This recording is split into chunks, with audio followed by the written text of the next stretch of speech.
मोगणी मंगलम कुंद कुंदाद्यो जयंधर्मोस्तु मंगलम सर्वमंगल मांगल्यम सर्व कल्याण कारकम प्रधानम सर्वधर्माणां जैनम जयतु शासनम जैनम जयतु शासनम जैनम जयतु शासनम।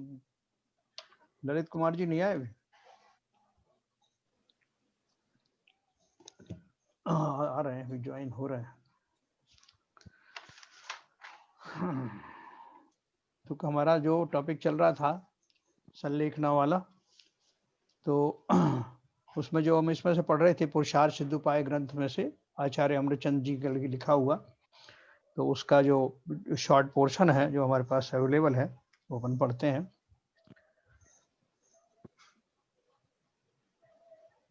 इसमें अपन ने कल भावार्थ पढ़ा था, मैं फिर से पढ़ता हूँ। जो जीव क्रोध मान माया लोभ के वश अथवा इष्ट वियोग के खेद के वश तथा आगामी निदान के वश अपने प्राणों का अग्नि शस्त्रादिकों से घात कर डालते हैं, उन्हें आत्मघात का दोष लगता है ना। ये बीच बीच में कंपेयर किया है सब जगह पे कि आत्मघात में संलेखना में क्या अंतर है। जैसे पति के पीछे स्त्री का सती होना, हिमालय में गलना, काशी करवत लेना आदि, किंतु संन्यास पूर्वक मरण करने वालों को आत्मघात का दोष नहीं लगता। अपन ने ये भी पढ़ा था जब शरीर, हाँ, संलेखना धर्म गृहस्थ और मुनि दोनों का है तथा संलेखना व संन्यास मरण का अर्थ भी एक है। इसलिए 12 व्रतों के पश्चात संलेखना का निरूपण किया है। इस संलेखना व्रत की उत्कृष्ट मर्यादा 12 वर्ष पर्यंत है, ऐसा श्री वीर नंदीकृत यत्नाचार में कहा गया है। जब शरीर किसी असाध्य रोग से अथवा वृद्धावस्था से असमर्थ हो जावे, देव मनुष्यादिकृत कोई दुर्निवार उपसर्ग उपस्थित हुआ होवे, किसी महादुर्भिक्ष से धान्यादि भोज्य पदार्थ दुष्प्राप्य हो गए होवे, अथवा धर्म का विनाश करने वाले कोई विशेष कारण आ मिले होवें, तब अपने शरीर को पके हुए पान के समान तथा तेल रहित दीपक के समान अपने आप ही विनाश के सन्मुख जान संन्यास धारण करें। यदि मरण में किसी प्रकार का संदेह हो तो मर्यादा पूर्वक ऐसी प्रतिज्ञा करे कि यदि इस उपसर्ग में मेरी मृत्यु हो जाएगी तो मेरे आहार आदि का सर्वथा त्याग है, और यदि कदाचित जीवन अवशेष रहेगा तो आहार आदि को ग्रहण करूंगा। यह संन्यास ग्रहण करने का क्रम है। फिर इसमें एक दिया है, शरीर माध्यम खलु धर्म साधनम। इस वाक्य के अनुसार शरीर की रक्षा करना परम कर्तव्य है। जैसे अपन कल बात कर रहे थे ना कि शरीर को ऐसे नहीं आसानी से जाने देना, क्योंकि धर्म का साधन शरीर से ही होता है। इसलिए रोगाधिक होने पर यथाशक्ति औषध करना चाहिए, परंतु जब असाध्य रोग हो जावे और किसी प्रकार के उपचार से लाभ न होवे, तब यह शरीर दुष्ट के समान सर्वथा त्याग कर देने योग्य कहा है, और इच्छित फल का देने वाला धर्म विशेषता से पालने योग्य कहा है। शरीर मृत्यु के पश्चात फिर भी प्राप्त होता है, परंतु धर्म पालने की योग्यता पाना अतिशय दुर्लभ है। इस कारण विधि पूर्वक देह के त्याग में दुखित न होकर संयम पूर्वक मन वचन काय के व्यापार आत्मा में एकत्रित करना चाहिए, और जन्म जरा तथा मृत्यु शरीर संबंधी हैं, मेरे नहीं है, ऐसा चिंतन कर निर्ममत्व होकर विधि पूर्वक आहार घटाकर शरीर कृश करना चाहिए, तथा शास्त्रामृत के पान से कषायों को कृश करना चाहिए, है ना। क्योंकि ये समाधि मरण में या संलेखना में मुख्य है कषायों को कृश करना। पश्चात 4 प्रकारों के संग को साक्षी करके समाधि मरण में उद्यमवान होना चाहिए। अंत की आराधना से चिरकाल की हुई व्रत नियम रूप धर्म आराधना सफल हो जाती है, क्योंकि इससे क्षण भर में बहुत काल से संचित पाप का नाश हो जाता है। और यदि अंत मरण बिगड़ जावे अर्थात असंयम पूर्वक मृत्यु हो जावे तो पूर्वकृत धर्माराधना निष्फल हो जाती है। यहाँ पर यदि कोई पुरुष यह प्रश्न करे कि यदि अंत समय समाधि मरण कर लेने से क्षण मात्र में पूर्व पापों का नाश हो जाता है, तो फिर युवा आदि अवस्थाओं में धर्म करने की क्या आवश्यकता है ना। आखिरी में देखेंगे, जैसा कि लोग कहते भी हैं बुढ़ापे में देखेंगे धर्म कर्म, अभी क्या करना है। जैन साहब एक प्रश्न है यहाँ पर जी। ये कल जैसे चर्चा हो रही थी हाँ कि बिना सम्यक दर्शन के समाज वर्णन नहीं हो सकता, तो हाँ। ये तो कॉन्ट्राडिक्टरी हो गया जो अभी पढ़ रहे हैं। क्यों हो गया कंट्रोल? नहीं मतलब जब शरीर क्षीण हो रहा है, अंत हाँ समय में 12 व्रत लेकर आप क्या कहते हैं, तो हाँ। 12 व्रत लेने का मतलब सम्यक दर्शन हो जाएगा? नहीं नहीं, देखो जैसे अभी कल बहन जी ने भी बताया था और मैं भी बता रहा हूँ, जहाँ लिखा है, जहाँ पे गृहस्थ और श्रावक भी लिखा है ना, वो हाँ सम्यक सम्यक दृष्टिपने के साथ ही है। जिस गृहस्थ को सम्यक दर्शन हो गया है, जिसने अभी संयम धारण नहीं किए हैं, 5वें गुण स्थान में नहीं गया है, 4थे गुण स्थान वाला ही है, उसको भी श्रावक कहा जाता है ना। जी। तो उस अपेक्षा से श्रावक ही है। लेकिन अगर हमको भी सम्यक दर्शन नहीं हुआ है, मिथ्या दृष्टि भी है, तो नियम संयम साधने में कोई मना थोड़ी कर रहा है। नहीं नहीं, वो बात सही है। हाँ नहीं, वो उसको कॉन्ट्राडिक्ट नहीं कर रहा हूँ। जी। मतलब क्या ये सम्यक दर्शन दृष्टि होना प्री कंडीशन है क्या? नहीं, प्री कंडीशन है कि वास्तव में सही संलेखना जो है जिसे कही जाती है, जिसे हम क्वालिफाई कर सकते हैं संलेखना में, नाम वो संलेखन सही सम्यक पड़ेगा। दर्शन पूर्वक होता है। जैसे अच्छा। तपों के और व्रतों के बारे में भी ऐसे ही कहते हैं कि जी मिथ्या जी दृष्टि के व्रत और तप, बाल व्रत, बाल तप और भाल व्रत कहे जाते हैं, जी। है ना। हाँ। कहे जाने का देखो उसका अर्थ भी समझो, रहस्य क्या है उसमें। सम्यक दृष्टि में और मिथ्या दृष्टि में क्या फर्क पड़ जाएगा, वही के वही व्रत धारण करने में, क्योंकि उसकी जो विभावों का जो लेवल है, जिसमें वो वैराग्य में है वो तो सही बात है ना, वो वैराग्य मिथ्या दृष्टि को ऐसा उस जाति का नहीं होता, उसको भेद विज्ञान नहीं होता। इसलिए शरीर अलग मैं अलग, ऐसा बहुत बलपूर्वक दृढ़ता पूर्वक ऐसा संकल्प सम्यक दृष्टि को तो हो सकता है, क्योंकि उसने तो वही ले सकता है, वही संलेखन ले भी सकता है। हाँ अन्य को तो अन्य को बस का भी नहीं है। जिसको मतलब शरीर वही का है। हाँ, और का भेद होगा वही संलेखन ले भी सकता है। अदरवाइज क्योंकि तो वो बराबर। भले ही संलेखना के नाम पर कुछ भी करते रहे, वो बात दूसरी है। नहीं, तो वो बाबूजी इसी बात पे तो हाँ। मैंने प्रश्न उठाया है हाँ कि आप कह रहे हैं कि शरीर क्षीण हो जाए और अगर क्या कहते हैं उस समय 12 व्रत धारण करके अपने शरीर का त्याग करना चाहिए, ये उसमें तो कंडीशन है। सम्यक दर्शन नहीं हुआ है, तो ये जो उपदेश है वो यहाँ लागू कैसे होता है? नहीं ये नहीं, सब बातें जो की जा रही भाई साहब, उसी के लिए उन्हीं के लिए की जा रही है जो श्रावक हैं, जो सम्यक दृष्टि जीव हैं, उनके लिए बात की जा रही है। आप उस गृहस्थ लेवल को जीवन के लिए सामने रखो, बात नहीं की जा रही। पहले आप उस लेवल को सामने रखिए कि ये सम्यक मिथ्या दृष्टि के दृष्टियों के लिए लिए बात कथन नहीं हो हो रहा रही है, है।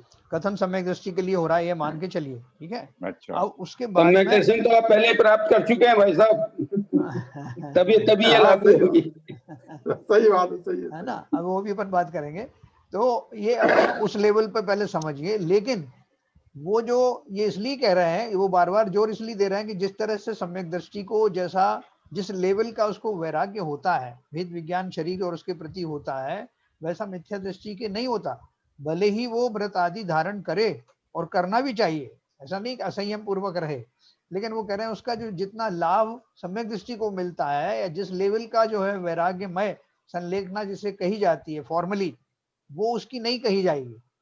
लेकिन फिर भी अपन तो कहते हैं, अपन तो ये भी करते हैं कि जो बेचारा जान चाहता भी नहीं संलेखना करना, जो भी बोल भी नहीं रहा है, उसको तरसा देते हैं एक एक बूंद पानी के लिए, मालूम है आपको हमारे। जैन साहब एक बात और कहनी है मुझे। वो तो मिथ्यात्व है। हाँ बोलिए। नहीं, जैन साहब एक बात और कहनी है मुझे। हाँ बोलिए। जहां तक सम्यक दर्शन का सवाल है, वो तो एक समय की भूल है, बस केवल मिथ्यात्व को हटना और उसकी वितरागता को बढ़ना है, ठीक है ना। तो अब वो जिस समय जिस स्थिति में है, और उसकी संलेखना के भाव चल रहे हैं उस जीव के, और वितरागता को पा रहा है, तो ऐसा नहीं है कि जो जीव जो है पूरी जीवन भर तो जो है उनमें लगा रहा और कामों में लगा रहा, और उसके लास्ट समय पे या उसके भाव वैसे बन रहे हैं या ऐसा, तो वो अगर भाव बनते हैं, वितरागता के भाव बनते हैं और ऐसी स्थिति बनती है, तो सम्यक दृष्टि भी तुरंत हो करके फिर वो संलेखना में आ जाता है। बहुत बढ़िया बात, ऐसा नहीं है, बहुत बढ़िया, ऐसा नहीं है उस समय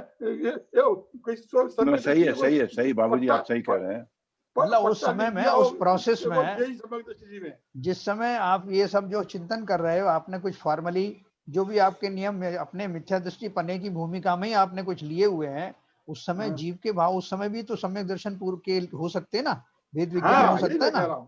तो हाँ, भेद अहंकार विज्ञान हो गया तो वो सार्थक हो गई संलेखना आपकी। हाँ, यही मैं कह रहा हूँ, यही मैं कह रहा हूँ। इसलिए ऐसा कोई रेस्ट्रिक्शन नहीं है, ऐसा हाँ। कोई प्रतिबंध भी नहीं है कि बिल्कुल आपको समय दृष्टि अभी नहीं है, आप समय दृष्टि तुरंत हो सकती है।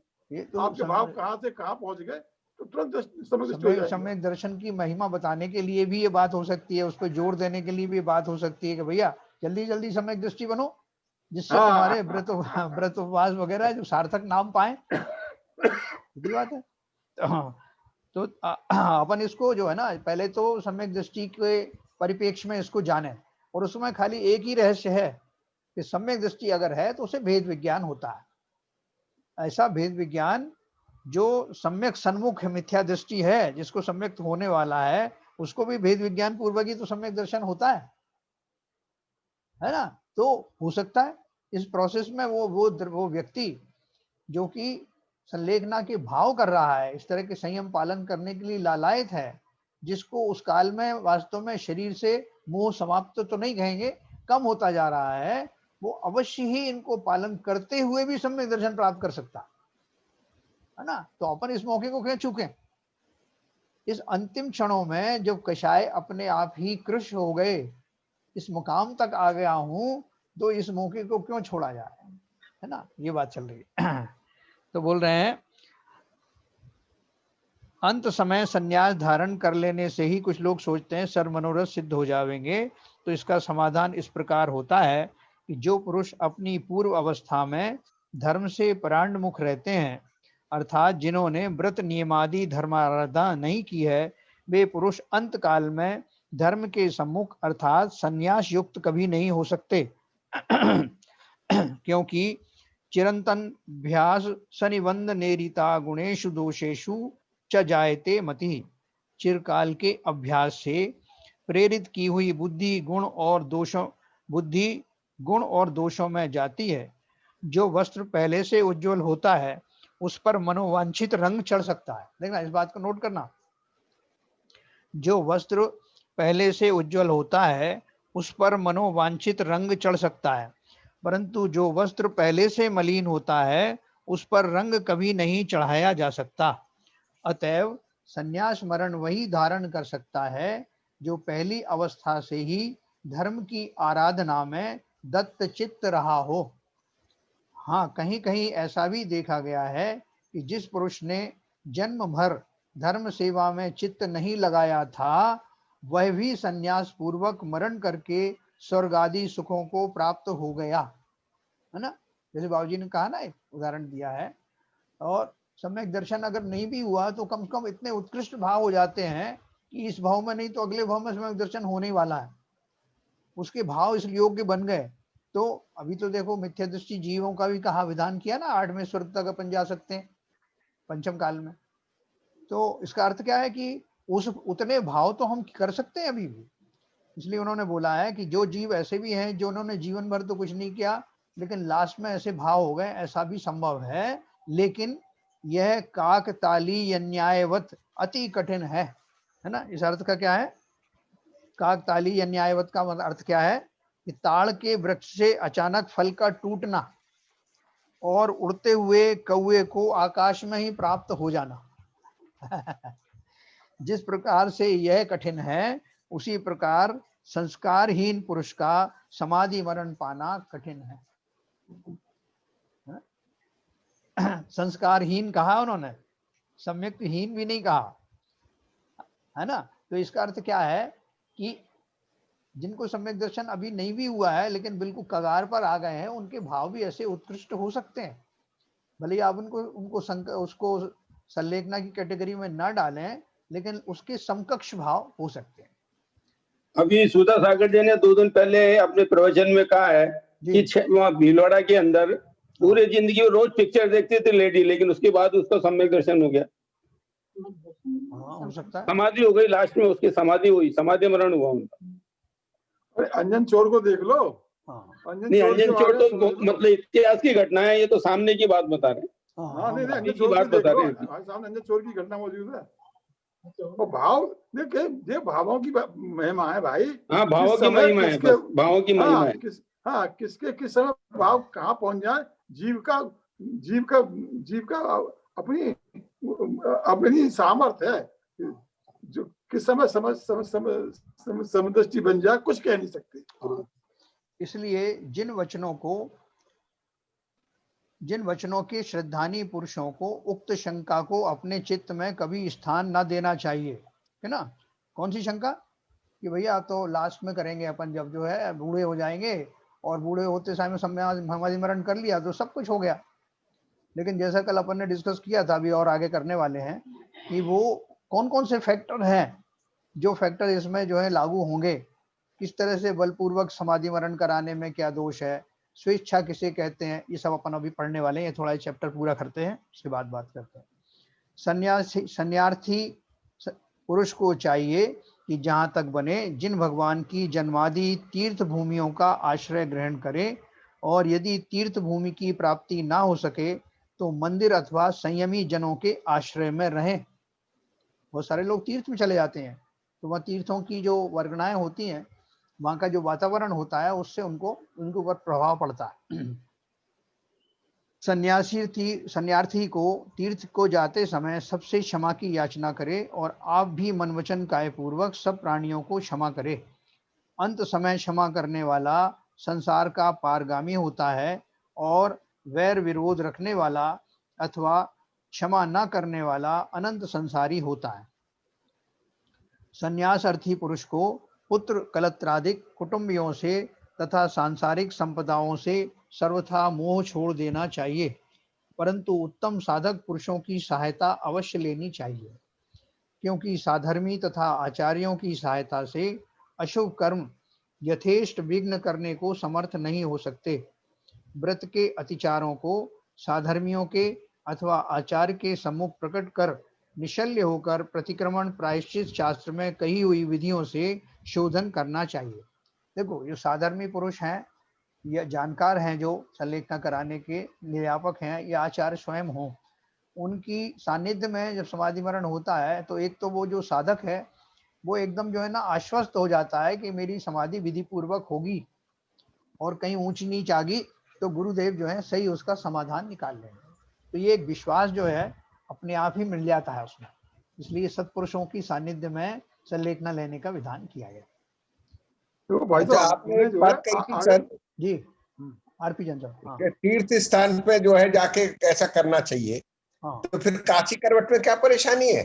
वो तो उनको तीर्थ मानते हैं, वहां जाके साधना करते हैं और अपना मरण तक साधना करते रहते हैं, घर वालों से आज्ञा ले जाते हैं, गंगा जी में करवट ले लेते हैं।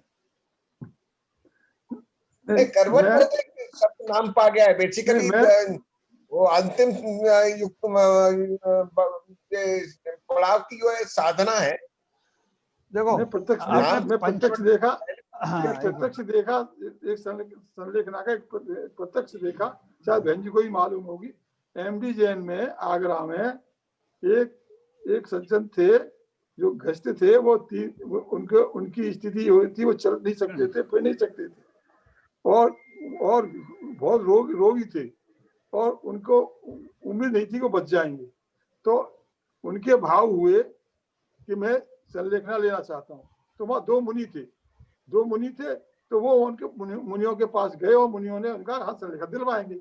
अब वो जो बिल्कुल ऐसा जीव है जिनको अपना होश नहीं है, बिल्कुल ऐसे थे, और उनको बिठा दिया, सब लोग इकट्ठे हो गए, समाज के इतने लोग आ गए, सब उन्होंने जो है उनका वो केस लॉन्चर कर दिया, और पिच्छी और कमंडल हाथ में दे दिया, और उनका जो है उनका जैसे जिस तरीके से संलेखना ली जाती है संलेखना ली, उसी के ऊपर उन्होंने फिर गवर्नमेंट में किसी FIR कर दी, तो उसमें केस चला।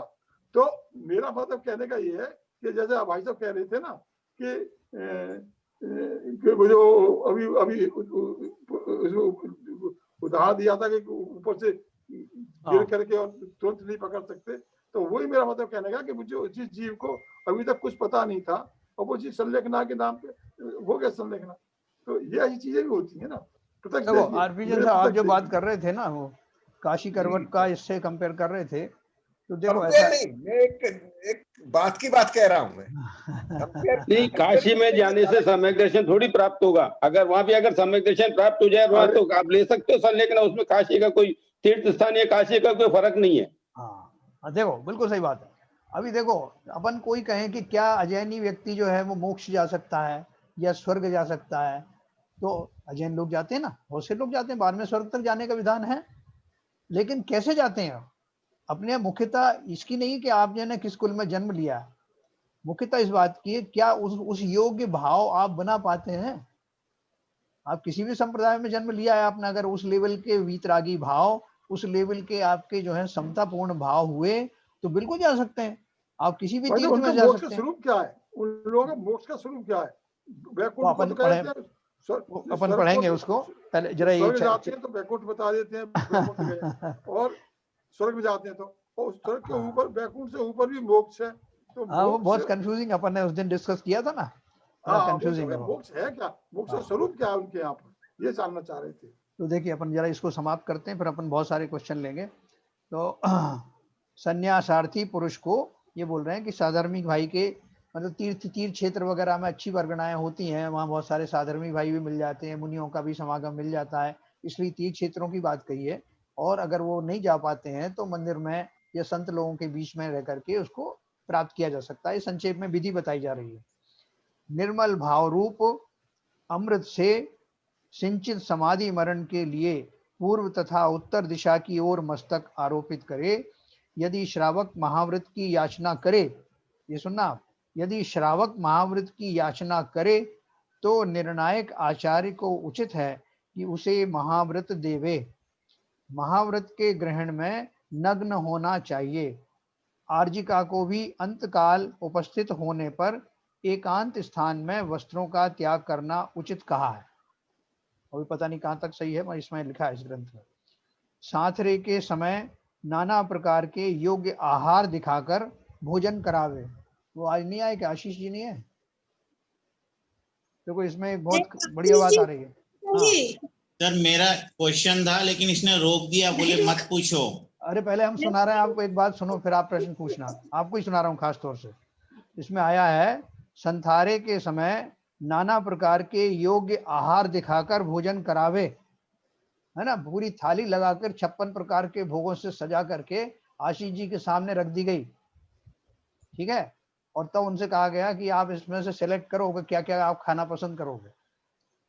और यदि उसे अज्ञानतावश भोजन में आसक्त समझे तो परमार्थ ज्ञाता आचार्य को चाहिए कि उसे अपने प्रभावशाली व्याख्यान के द्वारा इस प्रकार समझावे।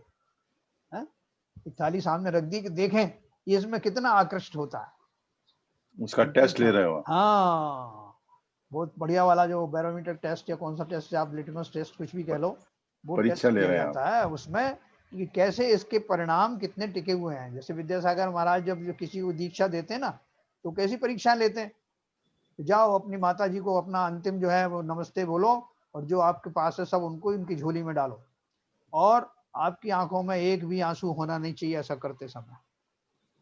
पीछे अगर हुए तो आप रिजेक्ट, है ना। 1-1 साल तक वो नहीं देते दीक्षा, वापस कर देते हैं। तो ये टेस्ट है कि आपसे वो निभाएंगे नहीं, मुनि धर्म आप निभा पाएंगे कि नहीं। जिस अनासक्ति के साथ में वो इतना बड़ा महाव्रत दिया जा रहा है, आप उसके काबिल हैं कि नहीं। उसी तरह सल्लेखना में अभी उसके अंदर में कितनी आसक्ति भोजन आदि पदार्थों में या शरीर के प्रति पड़ी हुई है, उसके लिए एक टेस्ट किया जाए। वो टेस्ट ये है, अगर बोलते हैं कि वो फेल हो जाता है उस टेस्ट में तो आचार्य फिर उसको फिर समझाते हैं। कैसे समझाते हैं? हे जितेंद्रिय, तू भोजन शयनादि रूप कल्पित पुद्गलों को अब भी उपकारी समझता है और यह जानता है कि इनमें से कोई पुद्गल ऐसे भी हैं जो मैंने भोगे नहीं हैं। यह बड़े आश्चर्य की बात है। भला सोच तो सही कि ये मूर्तिमंत पुद्गल तुझ अरूपी में किसी प्रकार मिल भी सकते हैं। तूने इन्हें केवल इंद्रियों से ग्रहण पूर्वक अनुभवन कर यह जान रखा है कि मैं ही इनका भोग करता हूँ। सो हे दूरदर्शी, अब इस भ्रांत बुद्धि को सर्वथा छोड़ दे और आत्म तत्व में लवलीन हो, है ना। संसार के कितने परमाणु हैं? लगभग सभी का हमने भोग किया हुआ है, अनंत बार किया है। तो जो परमाणु है, भोजन भी तो परमाणु से निर्मित है ना, तो इनका अनंत बार वो आपने सेवन किया है, भोग भोग करके छोड़ दिया है। और भोगा भी कैसे है? भोगने के भाव किए हैं। भोग क्या सकते हो आप उसको? भोजन के परमाणु मुंह से निकल करके और विष्टा के रूप में निकल जाते हैं, शरीर से बाहर हो जाते हैं, शरीर में से पास होके निकल गए। आपने उनका क्या ग्रहण किया, क्या भोगा उनको? किसी भी भोग के लिए लगा लो, पंचेंद्रिय के कोई भी भोग आत्मा ने कैसे भोगे? क्या भोग सकता है? सिर्फ कल्पना मात्र है कि मैं इन्हें भोग रहा हूं, इससे आनंदित होता रहता है। चाहे स्त्री पुरुष के संबंध हो, चाहे भोजन आदि हो, चाहे सुगंध आदि हो, पूरे पंचेंद्रिय के कोई भी विषय को आत्मा भोगता नहीं, खाली वो उसकी कल्पना करके खुश होता है कि मैं इन्हें भोग रहा हूं। और क्योंकि शरीर तो मुर्दा ही है, शरीर के माध्यम से वो शरीर तो कुछ भी नहीं भोग रहा है, आत्मा भी नहीं भोग रही है। भ्रमवश आत्मा को लग रहा है, अपनी स्मृति के वश, अपने संकल्प वश कि मैं इनको भोग रहा हूं। भोगा किसी ने नहीं, ना शरीर ने भोगा, ना आत्मा ने भोगा।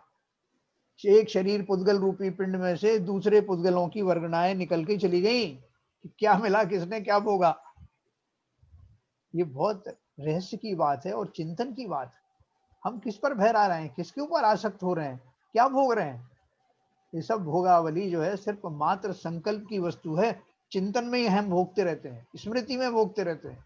बाकी किसी एक द्रव्य दूसरे द्रव्य को क्या भोग सकेगा? तो यही उन्होंने, जब जीव अटकने लगा, जब जीव भोजन आदि के प्रति अगर आकृष्ट हो गया अंतिम समय में, तो आचार्य उसको इस तरह का उपदेश देते हैं कि अनंत बार तूने इन पुद्गलों को भोग भोग करके छोड़ दिया, जिसे तू भोगना कहता है। वास्तव में तो भोगना कुछ है ही नहीं, और अभी भी तेरे तृप्त नहीं हुआ। जब इतना बढ़िया मौका आया, अंतिम समय आया, जब इनसे निवृत्त होने का समय आया, तो तू इनकी आशा में, इनसे मोहवश अभी भी लगा हुआ।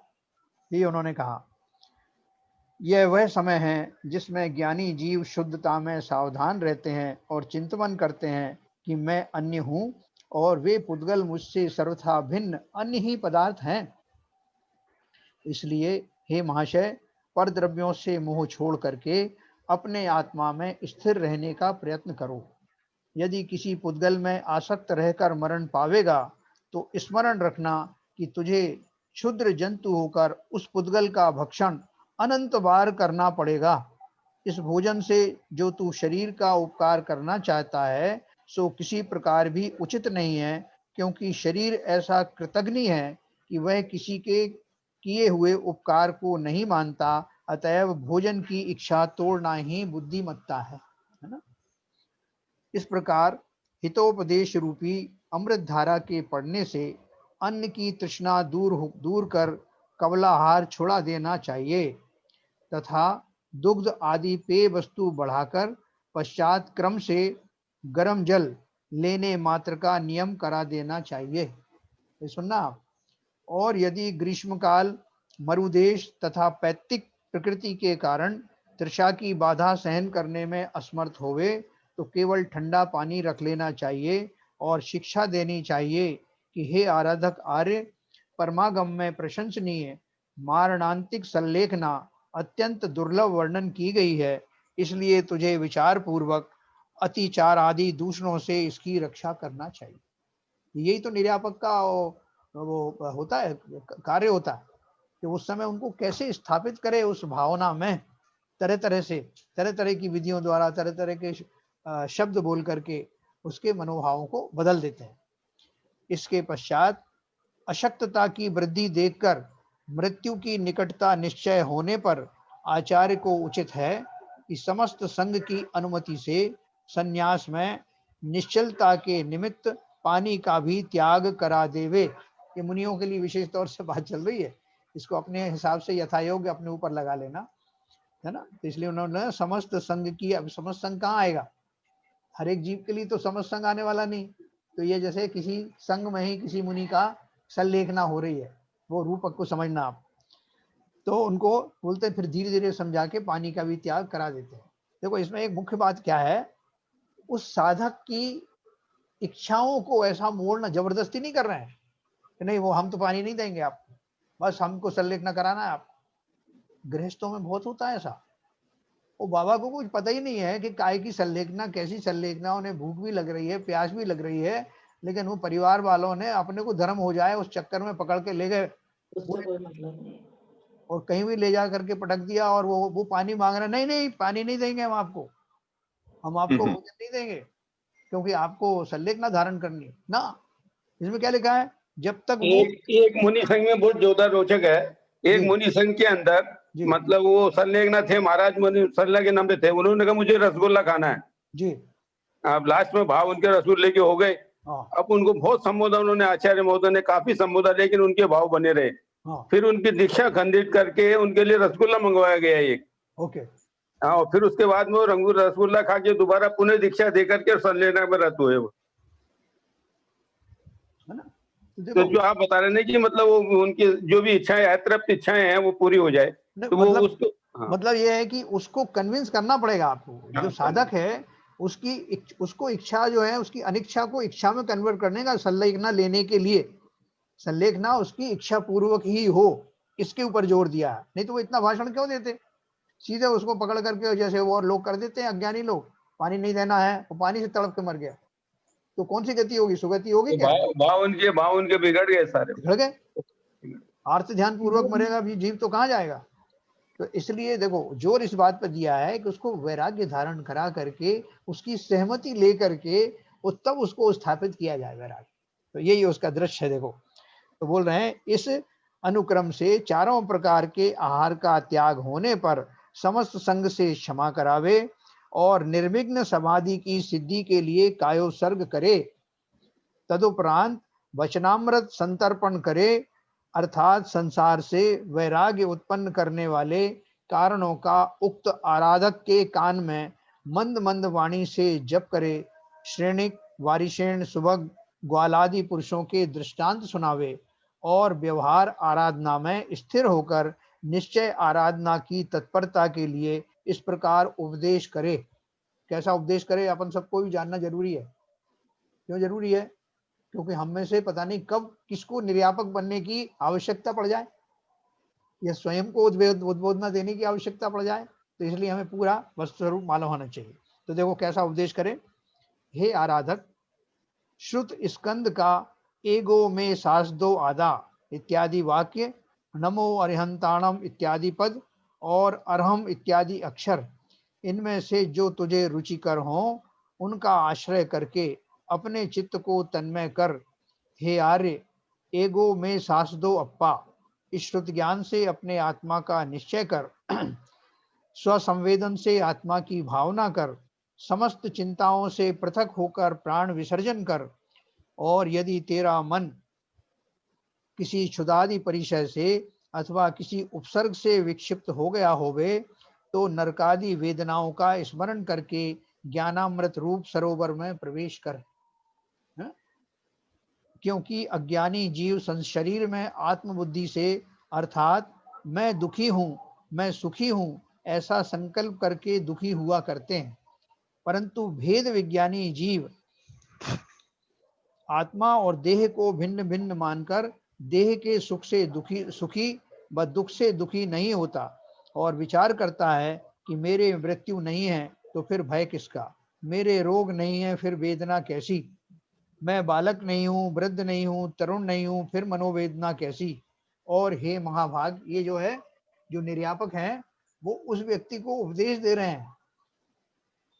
आप दो डायरेक्ट भी बोल सकते हो कि तुमको ऐसा चिंतन करना चाहिए, और एक दूसरी तरह से बोल सकते हैं कि बहुत से लोग जो अंतिम समय में इस तरह का चिंतन करते हैं, आप भी ध्यान पूर्वक सुनिए, ऐसा उसको कह सकते हैं, है ना। उसी जाति का बता रहे हैं कि बहुत सारे जीव ऐसा ऐसा चिंतन करते हैं, तो उसमें से उनको जो फिट होगा ना, वो उसको एडॉप्ट कर लेगा। वो पूरा उसके फ्लो में सुना रहा है ऐसा क्योंकि अज्ञानी जीव, देखो यहाँ का अज्ञानी जीव तो एकदम अचानक से उनको लग सकता था कि नहीं मैं अज्ञानी नहीं रहा, ऐसे भाव आ सकते हैं। इसलिए उन्होंने क्या कहा, क्योंकि अज्ञानी जीव शरीर में आत्मबुद्धि से, अर्थात मैं दुखी हूँ, मैं सुखी हूँ, ऐसा संकल्प करके दुखी हुआ करते हैं, परंतु भेद विज्ञानी जीव आत्मा और देह को भिन्न मानकर देह के सुख से सुखी व देह दुख से दुखी नहीं होता और विचार करता है कि मेरे मृत्यु नहीं है तो फिर भय किसका, मेरे रोग नहीं फिर वेदना कैसी? मैं बालक नहीं हूँ, वृद्ध नहीं हूँ, तरुण नहीं हूँ, फिर मनोवेदना कैसी? ना, तो ये बोल सकते कि ऐसा, मतलब वो भी विचार कर सकता है जब वो इनडायरेक्टली बोल रहे हैं। और हे महाभाग्य, इस थोड़े से शारीरिक दुख से कायर होकर प्रतिज्ञाच्युत ना होना, अब डायरेक्ट संबोधन, दृढ़ चित्त होकर परम निर्जरा की वांछा करना। देख, जब तक तू आत्मा का चिंतन करता हुआ संन्यास ग्रहण करके संथारे पर स्थित है, तब तक क्षण क्षण में तेरे प्रचुर कर्मों का विनाश होता है। क्या तुझे धीर वीर पांडवों का चरित्र विस्मृत हो गया? देखो, अपन जो प्रथमान योग की कहानियां याद करते ना, उसका बहुत फायदा होता है ऐसे समय में। और जिस जीव को सुनाया जा रहा है, ये माना जा रहा है कि उसको भी वो प्रथमान योग की वो कहानियां सब याद हैं। जब वो सुनाने वाला स्मरण कर रहा था तो एकदम स्मरण हो जाता है। याद करो रामचंद्र जी ने क्या किया था, याद करो कि फलाना फला का जब जो अंतिम समय आया था, गज कुमार मुनि पे सिगड़ी चलाई, तब उन्होंने क्या किया था, है ना। पांडवों की कथा जो है ना, जब उनको अंतिम समय में गर्म लोहे के कुंडल पहनाए गए थे ना, तब उन्होंने कैसे उपसर्ग बर्दाश्त किया था, ये कथा। इसलिए बोल रहे हैं, क्या तुझे धीर वीर पांडवों का चरित्र विस्मृत हो गया, जिन्हें लोहे के आभरण अग्नि से तप्त करके शत्रु ने पहनाए थे, परंतु तपस्या से किंचित भी च्युत न होकर आत्म ध्यान से मोक्ष को प्राप्त हुए थे। क्या तूने महासुकुमार सुकुमाल कुमार का चरित्र नहीं सुना, जिनका शरीर दुष्टा शालिनी ने थोड़ा थोड़ा करके अतिशय कष्ट पहुंचाने के लिए कई दिनों में भक्षण किया था, है ना। एक तो एक साथ खा जाती तो मृत्यु एक साथ होती, लेकिन कैसे खाया, एक एक करके कई कई दिन तक खाया। परंतु किंचित भी मार्गच्युत ना होकर जिन्होंने केवल ज्ञान प्राप्त किया था, सुकमाल थे जो जिनने कभी जमीन पर पैर नहीं रखा, मखमल के गलीचों पे ही जिनके पैर पड़ते थे, अपन ने कथा सुनाई थी ना उसकी। ऐसे और भी असंख्य उदाहरण शास्त्रों में मिलेंगे, जिनमें दुस्सह उपसर्गों को सहन। क्यों भाई साहब, जो सुकुमाल जो मुनि थे, जब उन्होंने वहां पर घर पे रहते थे, तो उस समय क्या सम्यक दृष्टि तो नहीं थे उस समय? हाँ, एक मिनट में ये 4 लाइन खत्म कर दूं, अपन बात करते हैं। ऐसे और भी असंख्य उदाहरण शास्त्रों में मिलेंगे, जिनमें दुस्सह उपसर्गों को सहन करके अनेक साधुओं ने स्वार्थ सिद्धि की है। क्या तेरा यह कर्तव्य नहीं है कि उनका अनुकरण करके जीवित धनादिकों में निर्वांछिक हो, अंतर बाह्य परिग्रह के त्याग पूर्वक साम्य भाव से निरुपाधि में स्थिर हो, आनंदामृत का पान करे। इसके पश्चात अर्थात ऊपर लिखित रीति के उपदेश से कषाय कृष करते हुए रत्नत्रय भावना रूप परिणमन से पंच नमस्कार मंत्र स्मरण पूर्वक प्राण विसर्जन करना चाहिए। यही संन्यास मरण की संक्षिप्त विधि है ना। एक लाइन और है इसमें, जहां कषाय के आवेश सहित मन वचन काय के योगों की परिणति होती है, वहां ही हिंसा है, और कषाय के कृष करने को सल्लेखना कहते हैं। इस कारण सल्लेखना में कषाय क्षीण होने से अहिंसा की सिद्धि होती है। ये बोलिए। हाँ, बस ये कह रहा था मैं, ये कौशल जो मुनि थे, तो कौशल मुनि, सुकुमाल मुनि, सुकुमाल मुनि जो थे, वो जब घर पे रहते थे तो उनको बहुत मतलब सभी भौतिक सुविधाएं थी। तो उस समय तक तो वो सम्यक दृष्टि नहीं थे ना। और जब अचानक ही इतने उसके भावों में वृद्धि हुई कि वो देशना सुन करके और वो साड़ी से लटक गए। तो जब साड़ी से लटके है, उस समय वहां पर उनको सम्यक दृष्टि हो चुके थे, हो ही गए होंगे। हाँ, हो ही गए होंगे, क्योंकि क्या है, वो जो वैराग्य के शब्द पढ़ते हैं ना, वैराग्य के शब्द पढ़ने, देखो कितनी सी देर लगती है मिथ्या दृष्टि से सम्यक दृष्टि होने में। आप और उससे पहले भाव में मुनि थे, उन्होंने बहुत तपस्या की थी, उनके संस्कार यहाँ नहीं पड़े थे। और जो और उसके बाद स्वर्ग में रहे, स्वर्ग से आए थे, बहुत तपस्या, काफी तपस्या की थी, तब इस तरह के पुण्य का फल मिला था उनको। हाँ, पूर्व में सम्यक दर्शन लेके भी आए हों, ये भी हो सकता है। और अगर नहीं भी हो, जो क्षयोपम सम्यक दर्शन है, वो तो कितनी बार होता और छूटता है, एक ही भाव में हजारों बार होता और छूटता है, उसमें कोई फर्क नहीं पड़ता। उनको मुनि को देख के भाव बने थे उनके। अब उनके मामा थे ना, हाँ उन्होंने वहां से जो कुछ अनाउंसमेंट किए था ना, दूर से उनके कानों में पड़ी थी आवाज। हाँ, उनके कान में आवाज पड़ी थी, उनको मुनि को देख के भाव बने। तो उनको अपना पूर्व भाव का स्मरण हो गया था, तो स्मरण हो उनके गया। तुरंत वैसे ही भाव बन वैसा भावों की बदलने आता। देखो अब आप एक आपने वो बताया था, किस्सा बताया था, ये आचार्य थे, वो कुमार की लड़की को देख करके वो मागनंदी मुनि का। हाँ, तो वो अपना सब कुछ भूल गए। तो ये जो है आश्चर्य की बात नहीं है कि आज ये तो खैर संलेखना में तो बहुत बड़ी वो महसूस होती है, लेकिन साधारण तौर से भी विचार के बदल सकते हैं, चाहे जो। हाँ, क्यों नहीं बदल सकते, बिल्कुल बदल सकते हैं, लेकिन क्या है बदल के हुए ना वो वापस मुनि, बाद में उनके भाव बदल गए हैं। हाँ, फिर मागनंदी मुनि ने शादी कर ली थी उनसे, बाद में उनके भाव बदले थे। बराबर। वो कोई पंडित नहीं, वैसे नहीं बदले। वो उनके जो शिष्यगण थे, उनको ये महसूस हुआ कहाँ चले गए हमारे महाराज, और वो हमारे आचार्य थे, वो एक हाँ, क्वेश्चन का आंसर, क्वेश्चन का आंसर पूछना था सब, तब उनको मैं मतलब इतना ज्ञानी, और आज मेरी क्या अवस्था हो गई। ऐसे नहीं बदले, ऐसे नहीं बदले वो। तो देखो, कुल मिलाकर के बात ये है कि ये संलेखना की इन्होंने जो एक सेकंड, तो ये क्या दीक्षा ब्रेक हो गई उनकी, क्या है ब्रेक मानी जाएगी? ये उनकी महाराज की दीक्षा ब्रेक मानी जाएगी क्या इसमें? उनकी वापस दीक्षा ली, दीक्षा लेते हैं, वो तो खुद भी आचार्य थे ना। अच्छा। हाँ, अपन उनको याद थोड़ी दिलाने जाने वाले कि भाई आपने दीक्षा ली थी नहीं पहले, ये तो बताओ दोबारा। अभी किसी की प्रॉब्लम हो जाती है तो दीक्षा छेदनी पड़ती है उनको। बराबर, विष्णु कुमार जी ने छेदी थी ना, विष्णु कुमार की छेदी थी ना दीक्षा, है ना। तो देखो, संलेखना स्वीकार करने के पश्चात की विधि, अभी अपन बात कर रहे थे कि जो व्यक्ति वास्तव में संलेखना लेने के लिए इच्छुक है, उसको तो कोई प्रॉब्लम है ही नहीं, वो तो खुद ही बोल देगा कि मुझे संलेखना लेनी, मुझे आप सही जगह पे ले चलिए, खुशी खुशी से जाएगा। लेकिन समस्या किसकी है? समस्या उन जीवों की है जो जैन कुल में जन्म लिया है, जिन्होंने इनके आसपास का वातावरण अच्छा है, उनके जो सगे संबंधी चाहते हैं कि इसको जो है अच्छी मृत्यु प्राप्त हो, संलेखना पूर्वक हो, अब वो उसको तैयार करते हैं। तो तैयार करने में अगर वो बहुत अनिच्छा में है, तो आप जबरदस्ती उसका पानी बंद कर दोगे, तो ये जो है आत्महत्या के या मार डालने के भाव में आता है। क्या तो मर्डर हो गया, ये तो मर्डर में जाएगा। इसलिए हमारे यहाँ जगह के शास्त्रों में भरा पड़ा है कि जहाँ राग द्वेष आदि से निवृत्त होने के बाद समतापूर्ण भाव हो, वहीं वो समाधि मरण का नाम पाता है, अन्यथा तो वो मर्डर या आत्महत्या में आएगा।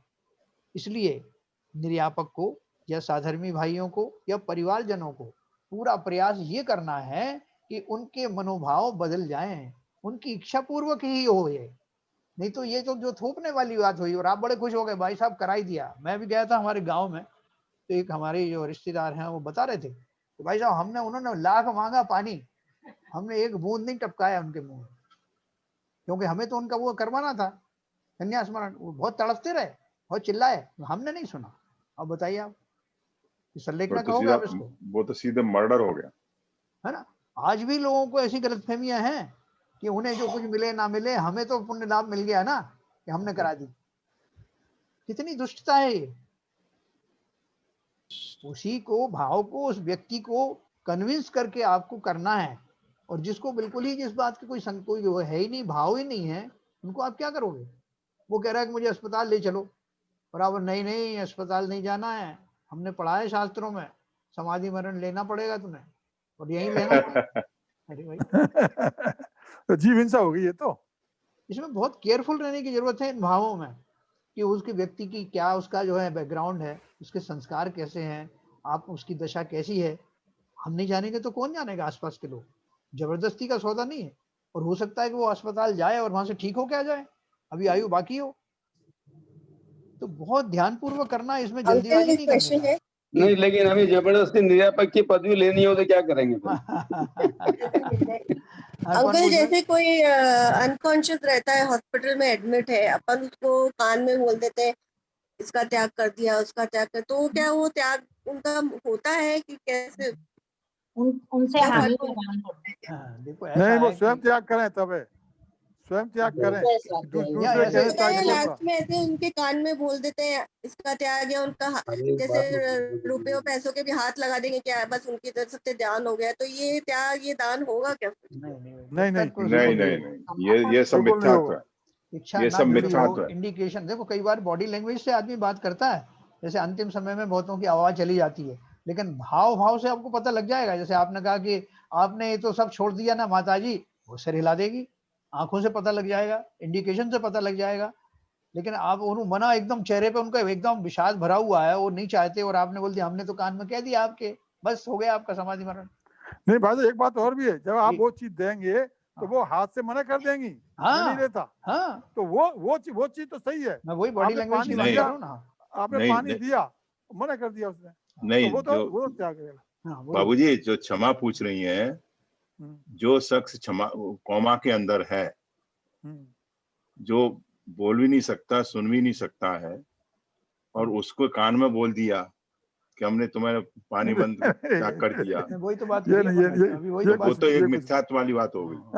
ये कुछ नहीं, ये तो अपनी बात होना चाहिए, थोपना है, अपनी बात थोपना। देखो अगर इच्छा पूर्वक नहीं होता, उनका भाव बनाने की बात नहीं होती, तो निर्यापक को इतना परिश्रम करने की क्या जरूरत थी कि वो समझा रहे हैं, सब तरह की बातें कर रहे हैं, प्रतिमानियों की कहानियां बता रहे हैं, उनको चिंतन करा रहे हैं, क्यों करा रहे हैं? जिससे कि मानसिक रूप से वो जीव तैयार हो। शरीर को समता पूर्वक छोड़ना ही तो संलेखना है, उन कषायों से निवृत्ति पूर्वक जो है मरण को प्राप्त होना ही संलेखना है। कषाय छूटी नहीं, वासनाएं छूटी नहीं। हाँ साहब बोलिए।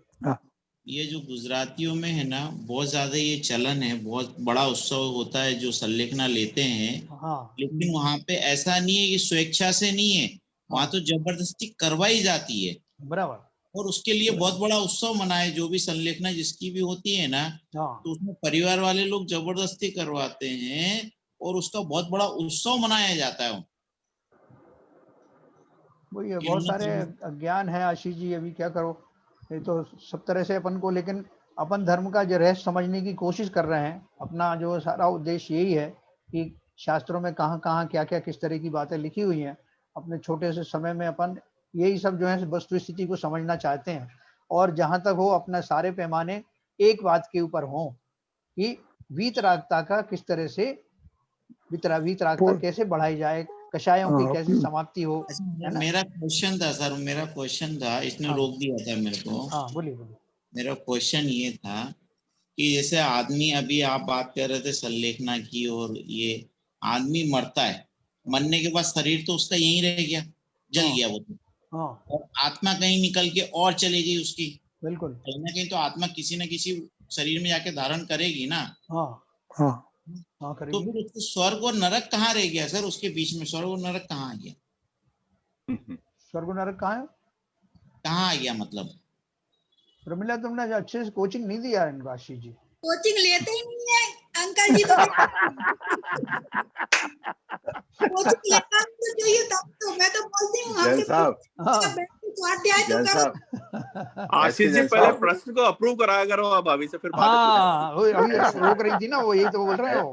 एसके जैन साहब जी, एसके जैन साहब, पूरी रामायण पढ़ गई, ये पूछ रहे हैं राम कौन था और रावण कौन था। अरे भाई जन्म लेने के बाद ही तो गति मिलेगी उसको। अभी सुनो आशीष जी, एक काम करना, अभी परसों से अपन ये शुरू करने वाले हैं जैन धर्म जानिए, है ना। इसमें ये सब कंसेप्ट अपन चर्चा करेंगे, इसमें कोई बात नहीं है कि आपको ऐसे अभी इस चीज के बारे में। सर ये आशीष जी को सब आता है, ये जानबूझ के क्वेश्चन पूछ रहे, सब आता है उनको सर।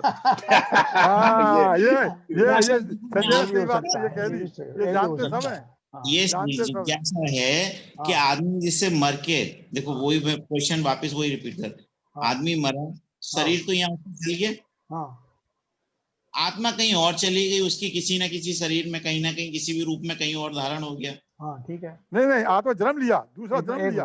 ठीक है ठीक है। फिर उसके बाद हम बोलते हैं कि आदमी अच्छे कर्म करेगा तो स्वर्ग में चले जाएगा, बुरे करेगा तो नरक में चले जाएगा। बहुत बढ़िया बात कही आपने। बताया ना कि जीव मर करके दूसरे शरीर धारण करता है, आत्मा दूसरे शरीर धारण करती है, आपने बताया ना अभी। हाँ। तो वो शरीर धारण करना, वो देव का शरीर भी हो सकता है, वो नारकी का शरीर भी हो सकता है कि नहीं हो सकता? बिल्कुल हो सकता है। तो वो यही हुआ आपने बोला कि एक तो ये भी आपने कह दिया कि दूसरा शरीर धारण करती है, फिर आपने ये भी बोला कि वो आत्मा कहाँ चली गई, उन शरीरों को धारण करने की जो जगह है ना, स्वर्ग जाएगा। हाँ, जैसे उसको देवगति में जाना है तो देवगति में जाने के लिए आत्मा कहीं तो रहती है, आपने सही कहा। तो जाएगा बिल्कुल। तो अगर देवगति में गया तो देवगति का शरण धारण होती है। नहीं, भाई साहब इनसे पूछो गति कितनी एक होती मिनट, है? एक मिनट, दो ही बाबूजी, मानना है, अपन ही बताते दो ही हैं, मानना है, कोई बात नहीं, ये दो ही मानने हैं ना, क्वेश्चन नहीं कर रहे हैं, अभी आंसर मानते बता रहे हैं अपन खाली। तो देखो, वो उसने अगर जो है उसने अच्छे कर्म किए होंगे तो देव बनेगा, तो देव बनेगा तो देवों को मिलने वाला वैकृत शरीर उसको धारण करेगा। अगर उसने निकृष्ट कर्म किए होंगे तो वो दूसरी गतियों में जा सकता है, नरक के योग किए होंगे तो नारकी का शरीर मिलेगा उसको, और अगर त्रियंशों जैसा कुछ भाव किए होंगे तो त्रियंश का शरीर मिलेगा, ठीक है ना। हाँ, मनुष्य हो जाओगे, मनुष्य तो कहीं आत्मा रही ना, आत्मा आपकी दोनों बातें सही हो गई। दूसरा शरीर धारण किया और कैसे भाव किए उस अनुसार जो शरीर मिले उसे। अभी कोई क्वेश्चन हो तो पूछे। नहीं आशीष भाई क्लियर हुआ नहीं हुआ? सर मेरी जिज्ञासा थी, क्वेश्चन नहीं था, जिज्ञासा थी ये। हाँ नहीं, कोई जिज्ञासा तो क्वेश्चन में कन्वर्ट होती है। क्लियर हुआ कि नहीं हुआ? मेरा भी ये क्वेश्चन है जैन साहब। अरे वाह, पहले जब नए नए लोगों के प्रश्नों के आंसर नहीं, आशीष जी कहाँ जाएंगे? बता दीजिए एडवांस में, जो पिछले गए हैं उनका बता दीजिए वो कहाँ हैं, और जाने वाले हैं उनका बता दीजिए, तो क्वेश्चन ही तब सॉल्व हो जाएगा। अरे नवीन जी अभी संलेखना, नवीन जी अभी संलेखना का प्रोसेस बताया ना, वो फॉलो करो, देखो फिर कहाँ जाएंगे फिर पता लगेगा। अरे तो भाई जिन्होंने फॉलो किया उसका तो बता दो कहाँ है।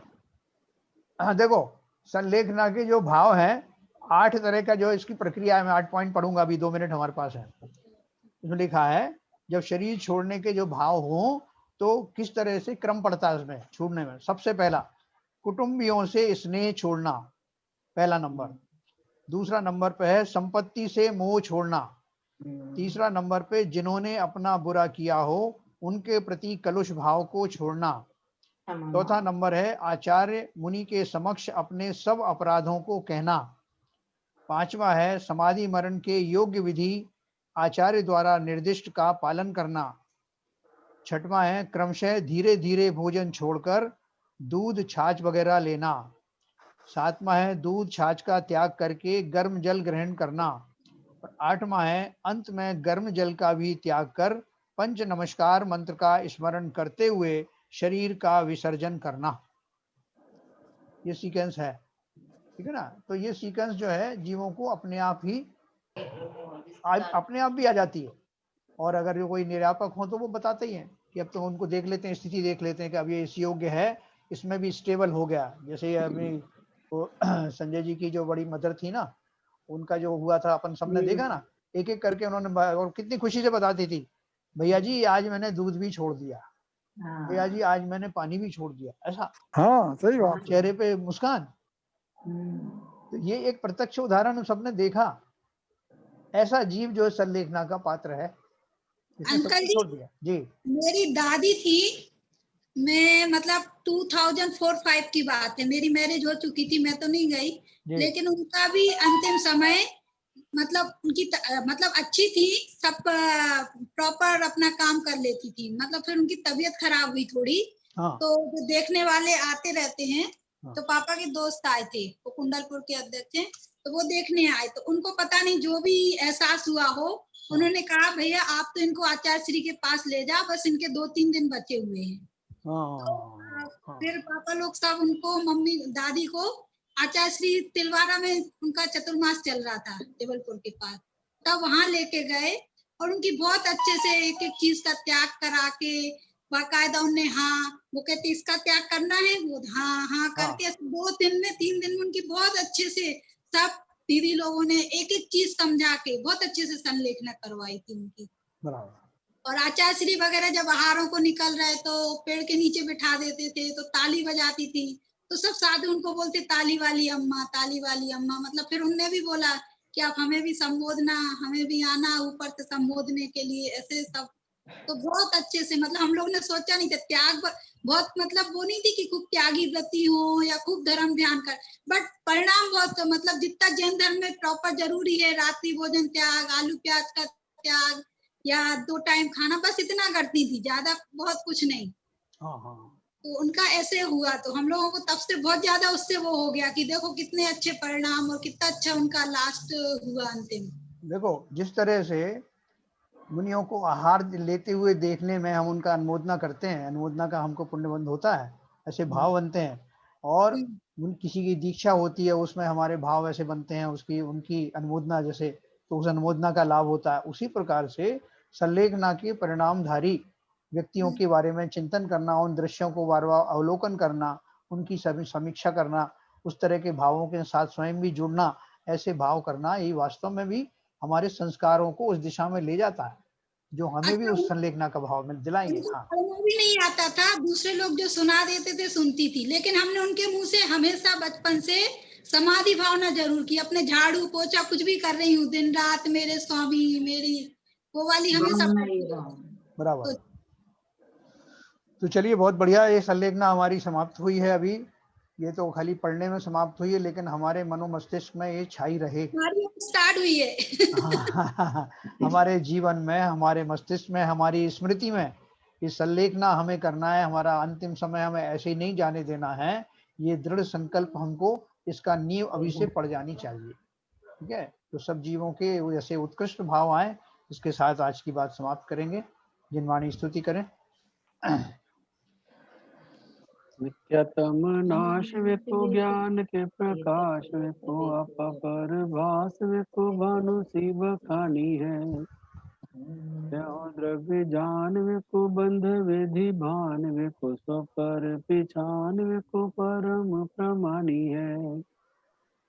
अनुभव बताए विको जीव के जताए विको काहू न सताए विको भवे और आनी है। जहाँ तहाँ तार विको पार के उतार विको सुख विस्तार विको यही जिनवाणी है। हे जिनवाणी भारती तुहे जपो दिन रैन, जो तेरी शरणा गए सो पावे सुख चैन। या वाणी के ज्ञान से सूझे लोकालोक, तो वाणी मस्तक नमो सदा देते हैं धो, सदा देते हैं धो।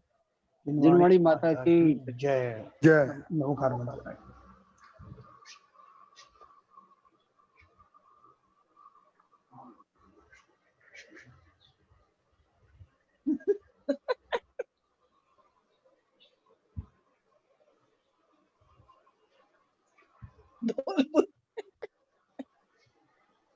कौन है सर?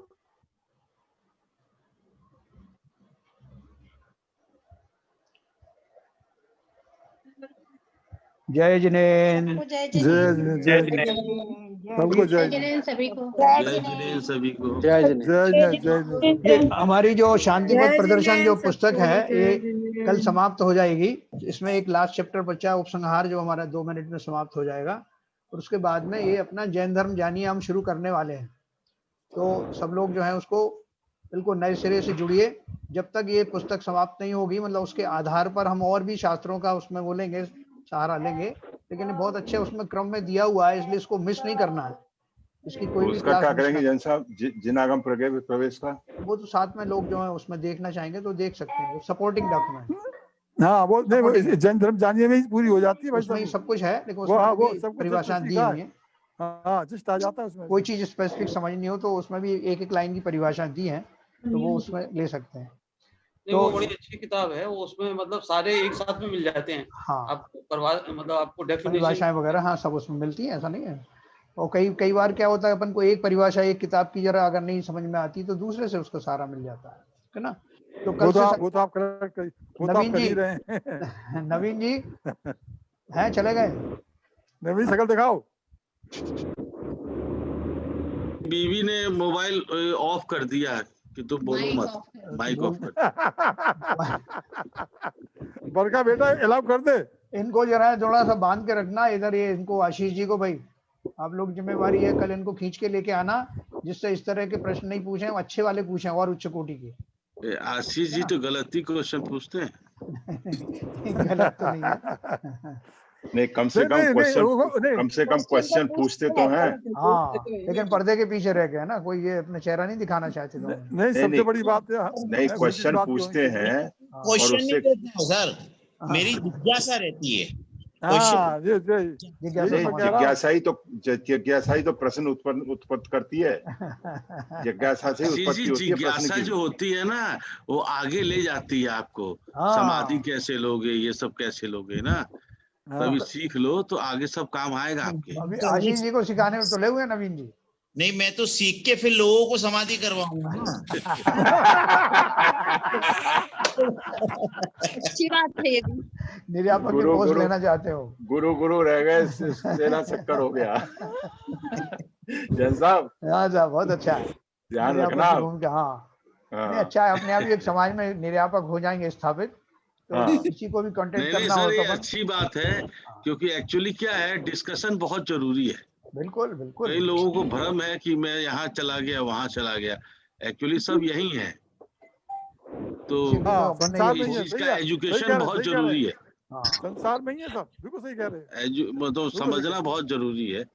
चलिए, इसीलिए आप कोई भी क्वेश्चन पूछिए, यहाँ पर किसी कोई प्रतिबंध नहीं है, बिल्कुल एलिमेंट्री क्वेश्चन से लेकर के। नहीं, जैन धर्म सर बहुत व्यापक है। एक्चुअली क्या है, ऐसा कोई धर्म है नहीं, लेकिन बहुत अच्छी बात है कि हम लोग ये सब भी बात करते हैं कि अगले जन्म में क्या होगा, पिछले जन्म में क्या होगा। ये किसी धर्म में है ही नहीं सर। बिल्कुल बिल्कुल सही बात। चलिए, तो कल फिर अपन सब नए जोश के साथ में इकट्ठे होंगे और कल ये शुरू करेंगे। ये सैटरडे संडे जरा लंबा करिए। अच्छा। तो एक्चुअली क्या है, या तो आप 45 मिनट का एक सेशन रखिए जिसमें आप ही बोले और कोई क्वेश्चन ना करे। 15 मिनट के अंदर रखिए क्वेश्चन आवर का, क्योंकि जो आप कहना चाहते हैं डेट इज मोर इम्पोर्टेंट। वो 40 मिनट का अगर सुन ले अपन, अब 20 मिनट में अगर किसी को कुछ क्वेश्चन वगैरह करना है तो बेटर रहेगा, आई थिंक सो। अपन तो बीच में अलाउ करते हैं, बीच में ही कभी भी पूछ लीजिए क्वेश्चन। नवीन जी जब जो पॉइंट आता है उस समय डिस्कस करना पड़ता है। जिस समय भी पॉइंट आए आप कभी पूछ सकते हो। हाँ, क्योंकि आप वो भी ठीक है, उस टाइम पे दिमाग के अंदर वो बात आ रही है और आदमी भूल जाएगा। ये फैसिलिटी आपको और जगह। मेरा कहने का ये है कि आप लिख के रख लो, क्योंकि जो एक्चुअली क्या है, पाठ बढ़ता जाता है। नहीं, ये तो धर्म, देखिए नवीन जी, ये धर्म चर्चा है और ज्यादातर टाइम पे तो एसके जैन साहब भी बोलते हैं। बाकी जो भी अपन सुनने वाले हैं, कोई जिज्ञासा उस समय आती है तो उसी समय वो क्लियर होना चाहिए। कभी आप लोगों की जिज्ञासा का मैं सम्मान करता हूँ, लेकिन एसके जैन साहब फ्री है, आप उनके घर भी जाके पूछ सकते हैं। अरे नहीं, वो तो स्पेशल क्वेश्चन होते हैं, हम वैसे ही पूछते रहते हैं। हम तो पूछते रहते हैं, बावजूद अमेरिका से पूछते रहते हैं। और मैं तो अमेरिका से ऐसे क्वेश्चन पूछता हूँ, एसके जैन साहब मालूम है, आए दिन इनसे बात करता रहता हूँ, डिस्कस करता रहता हूँ, अच्छी से डिस्कस करता हूँ। ऐसा भी नहीं है कोई वैसे छोड़ दूं, मैं तो सोने देंगे। हाँ, न सोएंगे तो सोने देंगे, हमारा तो इसका रहता है। हाँ, लेकिन यहाँ भी मैं चाहता हूँ, मुझे जो ज्ञान है या एसके जैन को ज्ञान है या बहन जी को जो ज्ञान है, उसका ज्ञान का हम सदुपयोग करें यार। ऐसा नहीं है कि एक बोलता रहे और सब सुनते रहे। ऐसा बाबू जी, आपको यूएस में धर्म प्रचार करना चाहिए जैन धर्म का। अरे बेटा, सब कल्याण अपने लिए करना, हम तो अपने लिए समझ रहे हैं, हमारी आत्मा कल्याण हो जाए। इसीलिए तो जैन धर्म सिमट गया, जैन धर्म इसीलिए सिमट गया, सबने सोचा मैं अपने लिए करूं। चलिएगा, बहुत बहुत धन्यवाद। जय जिनेन्द्र सबको, कल मिलते हैं। जय जिनेन्द्र सर, जय।